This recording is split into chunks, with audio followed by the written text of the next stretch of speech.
Good afternoon, folks, and welcome back to my channel. It's Luna Rhodes, aka The Honest Critic.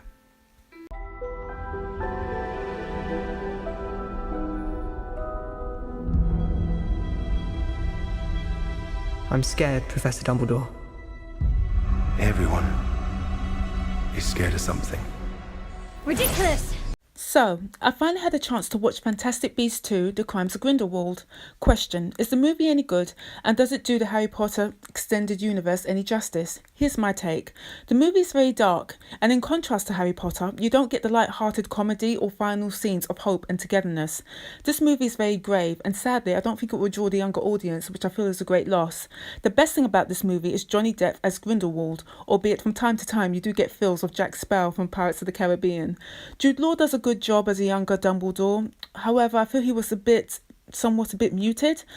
Now, there's two narratives in the plotline. Who's the daddy with regards to credence and allegiance to Grindelwald for the Wizarding autonomy and freedom. We get introduced to new players, albeit some of the storylines was cut short prematurely. Firstly, Lita Lestrange, played by Zoe Kravitz. She gives a very poised portrayal of a woman troubled by her past. In the story, she kind of shares a kinship with Dumbledore over the loss of a younger sibling. We get to meet Scamander's brother, who works for the Ministry and engaged to Lita Lestrange. We also get to meet Nagini, Voldemort's future companion and Horcrux. Now, for me, this character was a bit wasted. We got the big reveal that Nagini was actually a human being cursed by the bloodline of her father. But in this film, she's somewhat of just an extra. She just gives comfort now and again to Credence. Hopefully, there'll be character development in the follow-up movie. Jacob, Tina and Queenie are back and do a good job, especially Jacob in my book. Newt is as awkward as ever in this movie, but Eddie Redmayne explains that his character is somewhere on the autism spectrum, hence his innocence and interest in animals, well, beasts in this movie. He's a reluctant hero who doesn't seek power. As for Credence, you can say he's the centre of the story and links everyone together, from Grindelwald, the Minister of Magic, the Minister Auras, Nagini and Dumbledore.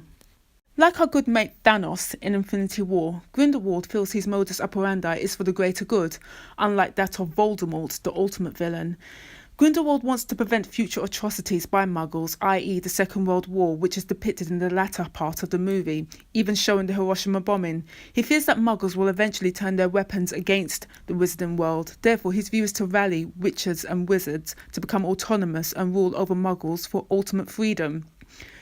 And I like the part that he doesn't hate Muggles, he just feels they need leadership. And this movie kind of gives me X-Men type of tease. We also get an insight into the blood pact between young Albus Dumbledore and Grindelwald, hence the reason why they can't fight each other. As youngsters, they shared a common goal to rule over Muggles, but this allegiance eventually broke down and caused the death of Dumbledore's younger sister, Ariana, and the strained relationship between Dumbledore and his brother, Aberforth. I feel this movie was kind of wasted, as I wish they would have introduced Aberforth in this movie, but we don't see Aberforth. With regards to the blood pact, now, with regard to the pact, this is why Grindelwald continues to manipulate Credence to kill Dumbledore, aka for the greater good. But the twist at the end of the movie is that Credence is actually a Dumbledore. But question mark, is he really a Dumbledore? When you look at the timeline of Percival Dumbledore being imprisoned in Azkaban, you just wonder, is this just another fabrication? Now, as a movie buff, this is my general review of the movie.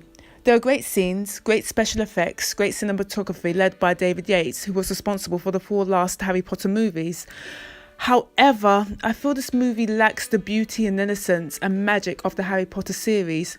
For the life of me, I just cannot get over the grown adults, these grown witches and wizards using the same spells as the youngsters used in the Harry Potter movies. To me, it's kind of just a bit odd. And I still haven't warmed to Newt Scamander as the lead actor or hero.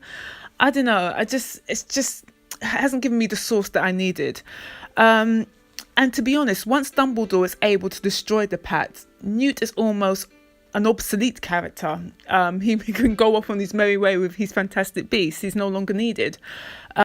I would prefer to have seen a prequel to this prequel, when there was a young Albus Dumbledore, a young Grindelwald, a young Aberforth and Ariana. I would like to have seen how that story played out and why they made this pact in the first place and what made them feel that, the wizardry world was at threat.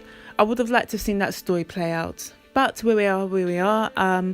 Overall, the movie is good. It's not great, and hopefully they'll be able to build upon what they've already done with this movie. This is definitely better than the first Fantastic Beasts. So I am happy. Overall, I would have given the movie a 50%, 5 out of 10. Yeah, so that's my review. So guys, if you like my review, please give me a thumbs up and please subscribe.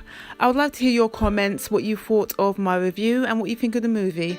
And obviously, if I've made any errors, please do comment below and correct me, because I am a movie buff, but I'm not 100% au fait with the story as I would like to be.